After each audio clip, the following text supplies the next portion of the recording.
So let's talk a little bit about other animal digestive systems.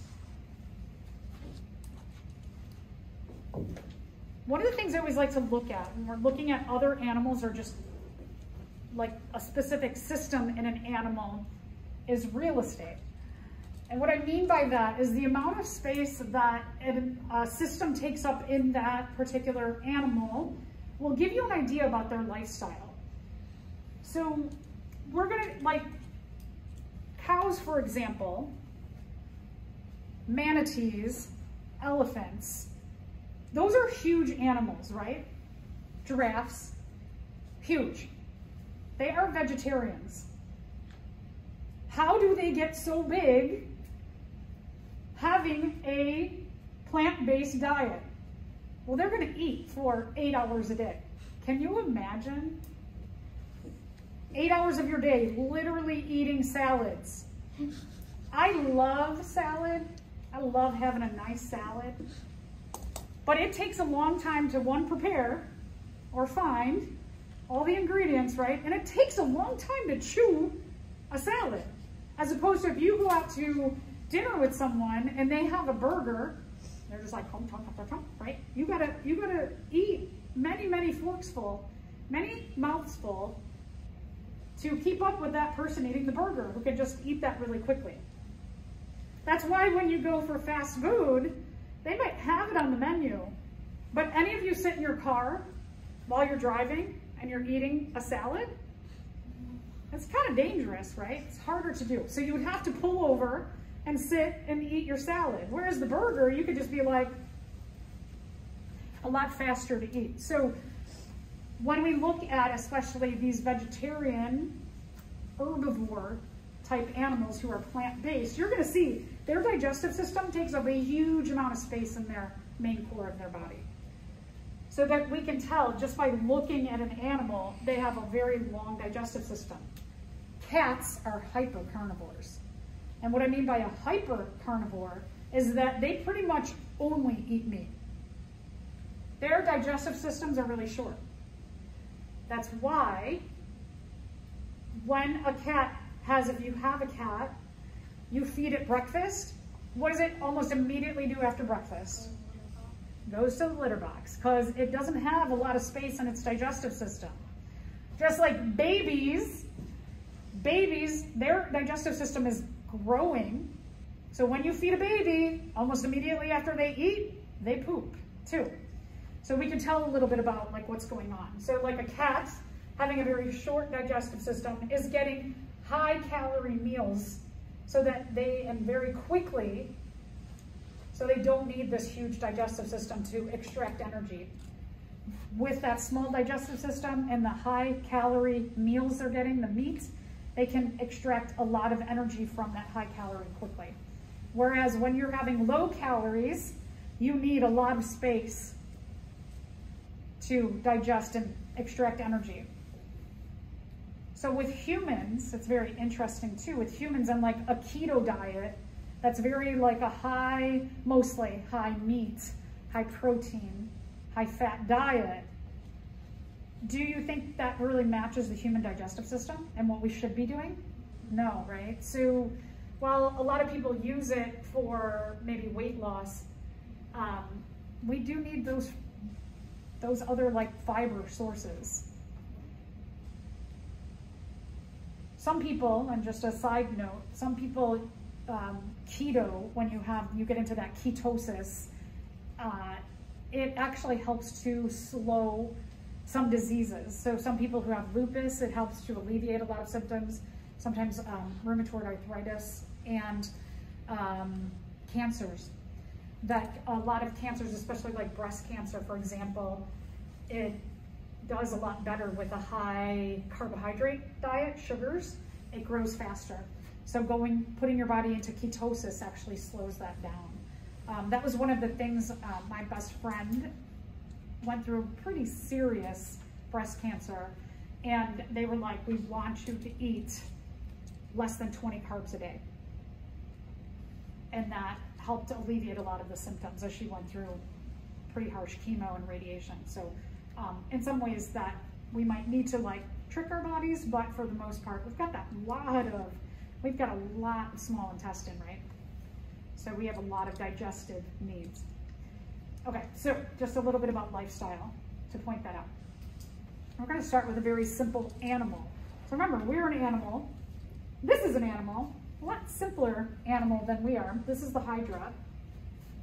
The hydra has a really simple body. So they usually will secrete something to glue themselves in place. And then they have this body cavity, this sac. Inside of that sac, it's called the gastrovascular cavity. They have tentacles that are used to grab food. They don't have eyes. So they're kind of like hoping something touches a tentacle. And then they, oh, I feel something, and they grab it and they stick it into their gastrovascular cavity. Because they are sessile, meaning that they don't move, they can't chase down food. So if you were sessile, you're in one spot, you didn't have eyes, it could just be like, oh, there's something, I'm gonna grab that. You're just kind of blindly in the world hoping something touches your tentacles. When you get food, it's a big deal. So that you can see this body, a huge amount of real estate is for digestion, to keep the rest of their body going. This is another animal called a daphnia. So they grab that, they stick it in there, inside of their gastrovascular cavity. It's also called the GVC for short.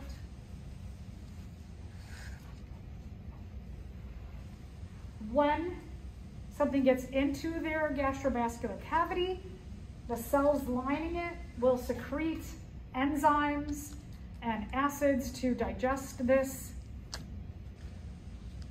But once they start to have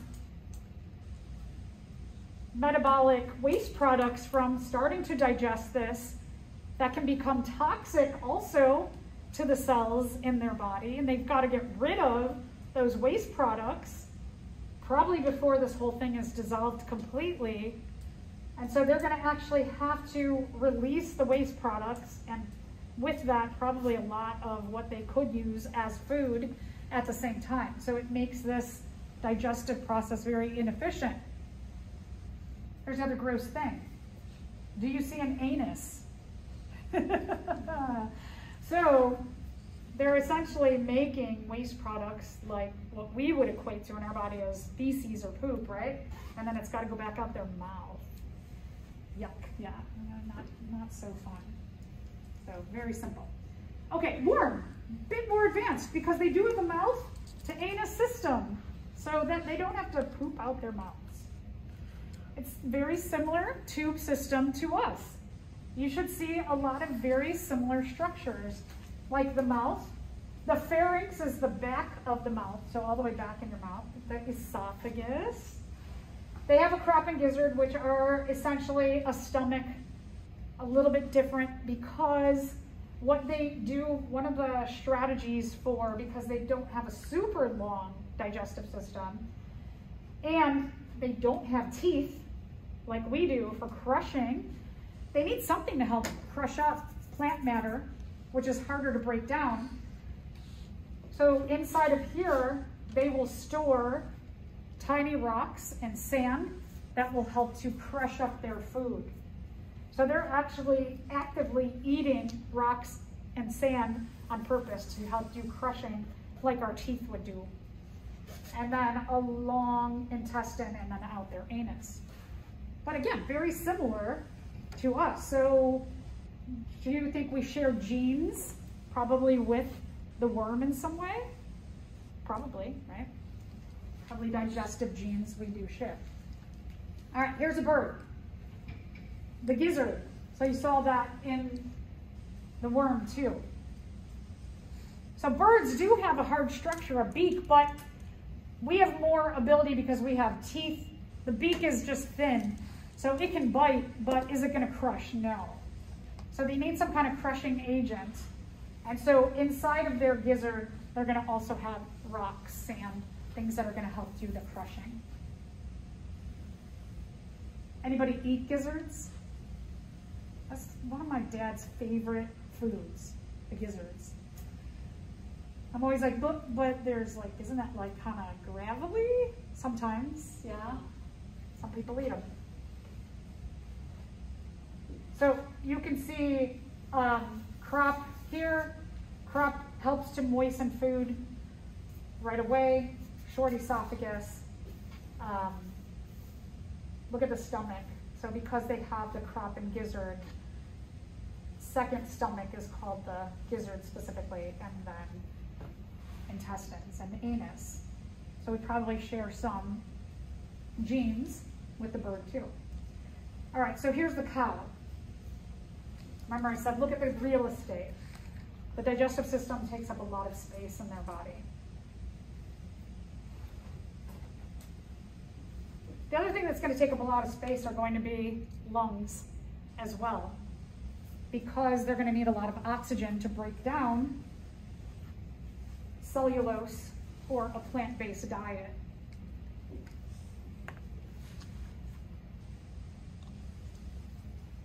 They have a rumen, a large stomach. They have a symbiotic relationship with bacteria that release an enzyme called cellulase, which helps to specifically break down cellulose. Cellulose, what we would equate to as fiber, not only do the carbons in that grass, is the main thing that they eat, not only are they bonded in a covalent bond, which is a stronger bond, sideways, but they do these bonds on diagonals too, between different carbohydrates, and so that you get this kind of a lot of covalent bonds between the carbohydrates, and then those bonds that are kind of inside of a mass of bonds are very hard to get at. And so that's what we would refer to as fiber, and that it's physically with your teeth, fiber, you're not going to crush apart all of those bonds. We have, and just like the cow and other animals, your digestive system is lined with muscle. And so that muscle does what we call peristalsis. It's an involuntary muscular reaction or contraction of muscle that is involuntary, meaning that you can't, can you feel your food squishing through your body? No, right? So involuntary muscles we typically don't feel. It also helps to keep pushing the food in the right direction. So cows use that to try and get at those bonds. They have the symbiotic relationship with the bacteria that are also going to help to try and produce an extra enzyme to get at those bonds. They also do something kind of gross. The food goes into this 4-chambered stomach, and then periodically what cows do is they burp, and those heavy burps cause their food to come back up after it's been in the stomach for a while. Yeah, and then they put it back in their mouth, their partially digested food, and they chew it a second time. So typically if you see cows out in the wild, they're chewing constantly. They're always chewing because they're burping and then they're trying to chew their food. This is one of the reasons why cows are one of the highest climate change factors, negative climate change factors, is because that burping produces methane. Methane is a gas that is produced by an offshoot of digestion. We know methane, we burp a little bit, we fart also to release methane from our body, but their constant burping to get at their food another time actually produces about 1/4 of the climate change gases.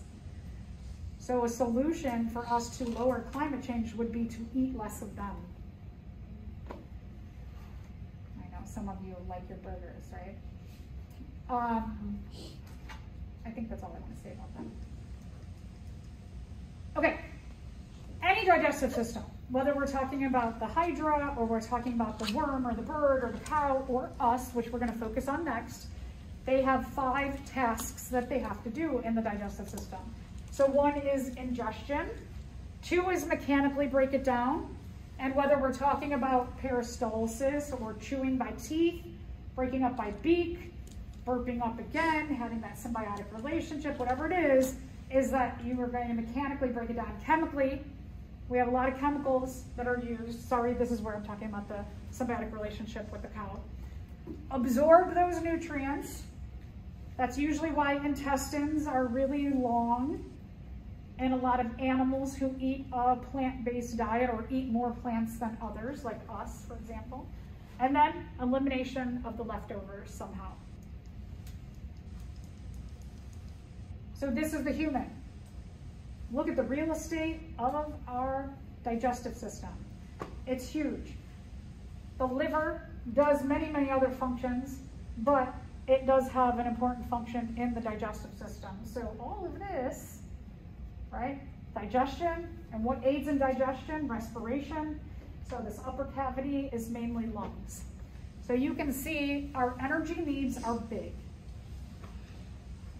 We're going to take a look, and starting with the mouth, a lot of things happen immediately in the mouth when we start eating. Food goes to the back of the mouth, called the pharynx, goes down the throat. Epiglottis is that flap that's going to open up when you're eating. Sorry. It's going to close when we're eating. It's going to go over the trachea to make sure that food and drinks don't go down your throat. When it's closed, food slides over and down your esophagus. So remember that the trachea, you can see a little bit of the trachea right there, is in the front of this, going to the lungs. Esophagus is behind it. This looks like it's really open, but again, remember from your pigs, it's pretty flat. And so that peristalsis is gonna push the food down. Goes down the esophagus, into the stomach. Your stomach's on this side. It's a baggie right here. It's going to get things that are secreted by the liver into the gallbladder. The gallbladder is going to release into the small intestine down here. Also, pancreas has a lot of interaction. Pancreas all the way in the back bottom of your body here. Goes through small intestine to large intestine and out the colon. All right, so digestion in humans. We're gonna go over it again. Begins in the mouth. Right away, food goes in the mouth. Your mouth starts to water. Sometimes you can smell, like if you smell popcorn or cookies baking, your mouth will think like, ooh, it's coming, something's coming, I smell it. And your mouth literally starts to produce saliva in response to just smelling something. Saliva contains amylase. Amylase helps to break down complex carbohydrates into simple carbohydrates. So you could test this by taking a piece of like bread or a cracker and chew it and keep chewing that cracker, and it tastes starchy, that bread. Chew it for about 1.5 minutes, which is disgusting to chew something that long. But eventually what will happen is that it will taste sweet to you. That amylase will work on that complex carbohydrate for that 1.5 minutes and begin to actually produce simple sugars from those complex carbohydrates. Also, there's going to be things like lysozymes in your saliva that are going to start to kill any bacteria in your mouth. So again, 5-second rule. It doesn't function like that. We have mechanisms for fighting off bacteria or things that are on our food that are on the floor. So bacteria will kill it off. Also, the saliva that's produced is a lubricant so that it helps the food to actually slide down your pharynx, past your pharynx, into your esophagus, and so it flows better.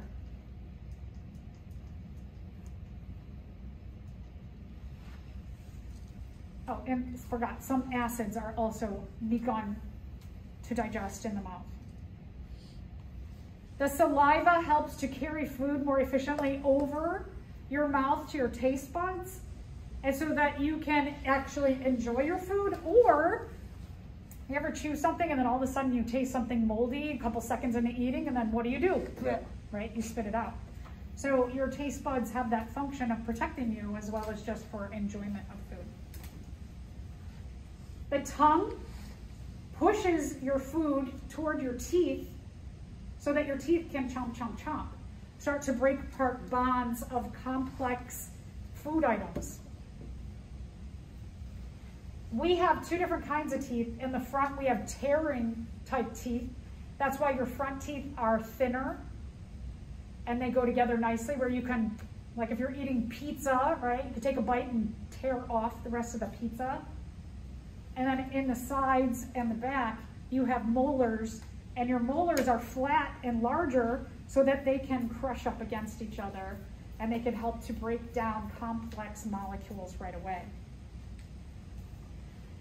Your tongue, if you run your tongue the top of your mouth and run it all the way to the back of your mouth, you feel how it goes flat, and then there's a pocket of soft tissue.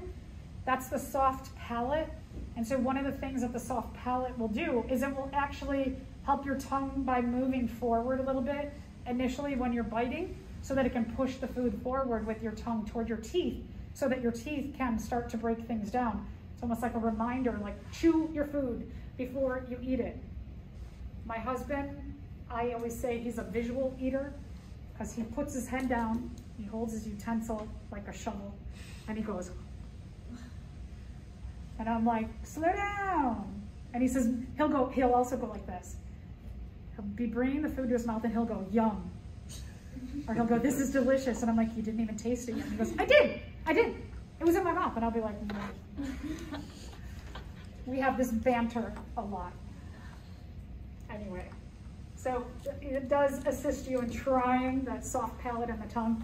Try and help you to remember to chew your food. It's important. Maybe that's why he doesn't gain weight very much, because he just like doesn't crush it. It just goes like through him. Food travels to the back of the mouth, the pharynx then. And so here you can see, I don't know why they made it green, maybe to pop, but I hope we're not. Maybe if you're eating a salad, right? But that doesn't look so appetizing to me. Anyway, so food goes to the back of the mouth. There's not a ton of room in there. And then you have the epiglottis, this blue thing, is going to cover up the trachea. You're going to see in the next picture how it moves, because right now you're probably like, well, I don't get it. This is the trachea. Your voice box is here, right? If I touch this, my voice sounds funny. So I'm pushing on my larynx. So the larynx is in front of the trachea. This is going to flop over here. So it's going to come here, and then food is going to go down the esophagus. This is a nice picture because it really shows you how the trachea is much wider than the esophagus. So here you can see now the epiglottis, that flap is completely covering the trachea, which goes to your lungs, so you don't get food and drink down your lungs. And then that food is going to go down, squish, squish, squish, down your esophagus. So I've mentioned this word a few times, that starting with your esophagus, we have peristalsis, the contraction, involuntary contraction of muscles that are going to push the food through our digestive system. So it does a combo of things, keeps the food moving in the right direction, but also it's a little bit of a physical factor. It can help to squish apart food, not quite as like our teeth can, but it does help a little bit of that digestion by squishing. Your esophagus also releases mucus. Remember I talked about in lab how you might eat a chip and you're like, oh, I can feel it in there, feel it in my throat. And then after a few seconds, it goes away because your esophagus is going to react by releasing mucus. In addition, your mouth is releasing saliva. That's going to help to like cover that so it's not uncomfortable anymore. Food travels to the stomach. The stomach has a lot of jobs. So in terms of digestion, all those points, it does a whole bunch of things. I hate that they put it stores food. It stores food very temporarily. It's not like a bear who stores fat for the winter. It just temporarily stores it as you have physical peristalsis, trying to break it down, as well as chemicals too. The stomach is typically about the size of 3 of your fists.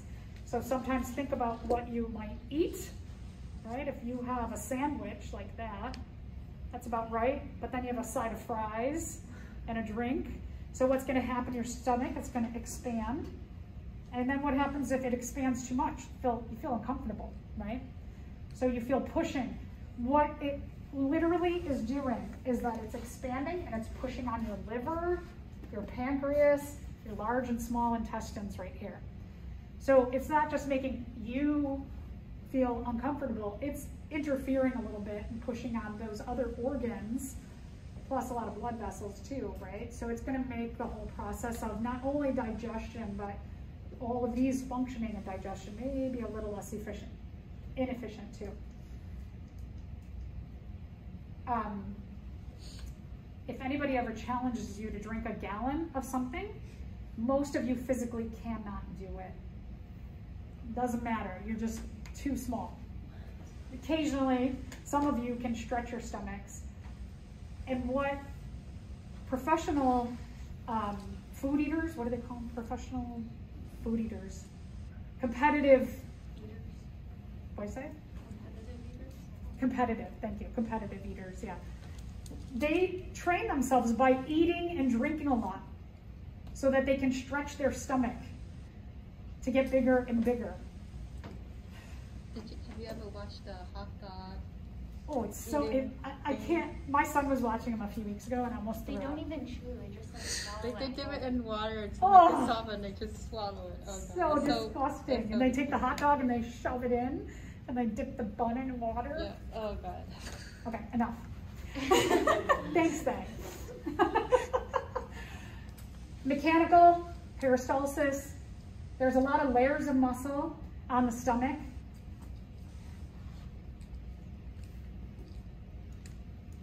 Chemical, this is probably what we're most familiar with the job of the stomach.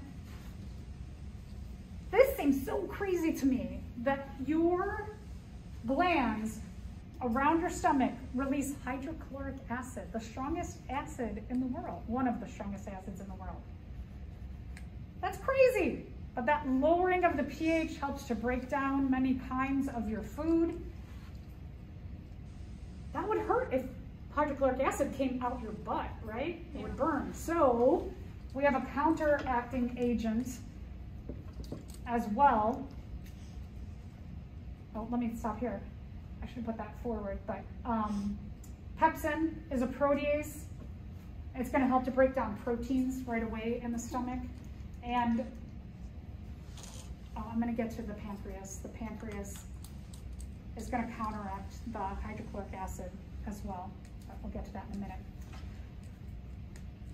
All of the enzymes and the acids are going to come together and they start to make a mixture that gets, by peristalsis, mixed up better by the stomach, and then slowly bits of it are released. That's why if you overeat, it might take, the first 2 hours you feel very uncomfortable, and then the next hour you feel a little better, and then eventually that uncomfortable feeling goes away because you're just releasing little bits of chyme, combination of all these things into the small intestine.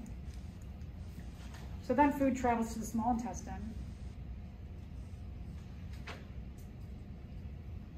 Ours, give or take again, size of you, 10 feet long, 10 feet, right? So from here, maybe to the door, I could lay out my small intestine. If it weren't for the mesentery, it's pretty long. Inside, when we look inside of the small intestine, it's not just this muscle layer, but the surface of it has these little tiny villi. They're like little fingers. And then on those fingers, there's little fingers called microvilli.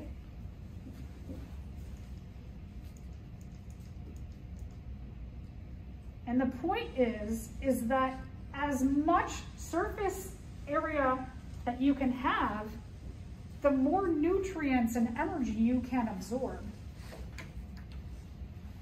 That's why in the mesentery, you have so many blood vessels. because you've got all these microvilli, these villi and microvilli that are absorbing and passing it over to those blood vessels. So here's what I want to mention, 2 things, or I guess maybe 3 things that the small intestine is aided by or helped by. The liver produces bile. The liver stores bile, but then gives it over to the gallbladder where it's concentrated. So it makes it a little bit thicker and more effective, the gallbladder. And then that gets released via the common bile duct into the beginning of the small intestine. So from the liver to the gallbladder to the common bile duct into the small intestine goes bile. Bile helps to digest fats. If you have a gallbladder issue and you have to have your gallbladder out, then you have to be a little bit more careful about how much fat you consume, because it can make you have bad stomach aches. Because your bile is not getting concentrated, it's like more watered down. So it's less effective in breaking down the fat. And so those extra fats in your body can cause your digestive system to be uncomfortable, cause you to have a lot of stomach aches and diarrhea. Cholesterol, here's an interesting thing. We know we talked about cholesterol in a bad way, but remember that you also have HDL cholesterol. You have good and bad cholesterol in your body. So the cholesterol that we know what to do with, some of that helps us to manufacture bile. Cholesterol also, we need cholesterol. So people who go on like a no-fat diet, that's not necessarily good, because we do need cholesterol. Cholesterol, in addition to helping us make bile, also is a really important factor in our cell walls of all of our cells. It gives stability to our cell walls. So we do need that good cholesterol too.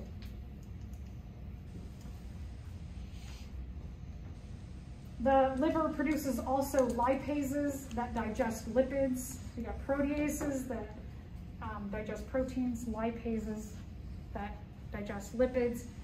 In the small intestine then, so we begin the digestion of proteins in the mouth, right? More in the stomach, more in the small intestine. Fats begin digestion in the small intestine.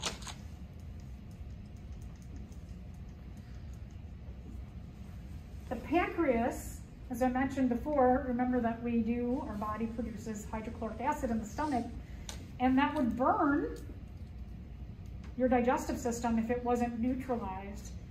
And so in addition to the pancreas producing insulin to help us to get our sugars into our cells, it also produces sodium bicarbonate. And that's going to help us to neutralize the hydrochloric acid. So that really strong acid, well, it's good for helping to start to break down carbohydrates. It's not going to hurt and damage your digestive system also. The pancreas also produces trypsin, the protease that also helps to digest proteins. So small intestine is going to be working on carbohydrates, proteins, and fats. Remember, the liver takes up a lot of room in the upper part of your lower part of your body. The gallbladder is up underneath, sitting in your, like not inside of it, but it's like right there, right? So you've got to lift up the liver to find the gallbladder. So the liver is going to produce bile. It's going to be concentrated in the gallbladder. The gallbladder is going to release that via the common bile duct into the beginning of the small intestine. Here's the pancreas again. So we have them merging into the common bile duct so that it can release things like trypsin as well as sodium bicarbonate into the small intestine. Food travels to the large intestine. The large intestine doesn't do digestion. There's two main parts of the large intestine, the colon and the rectum. The colon is the end of the large intestine. The rectum is the literal end of it.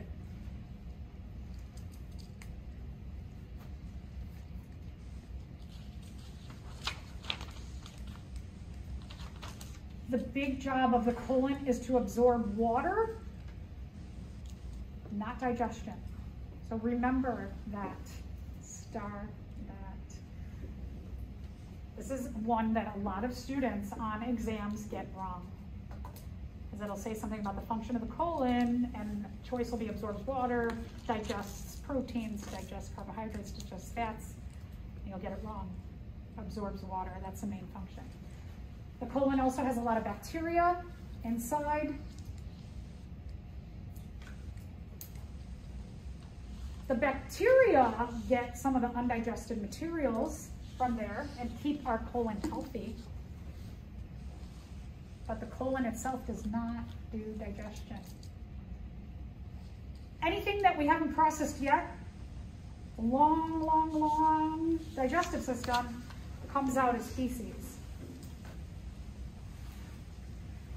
Mostly things that we digested, some things that we can't, like fiber, and then a lot of dead bacteria are released through the colon.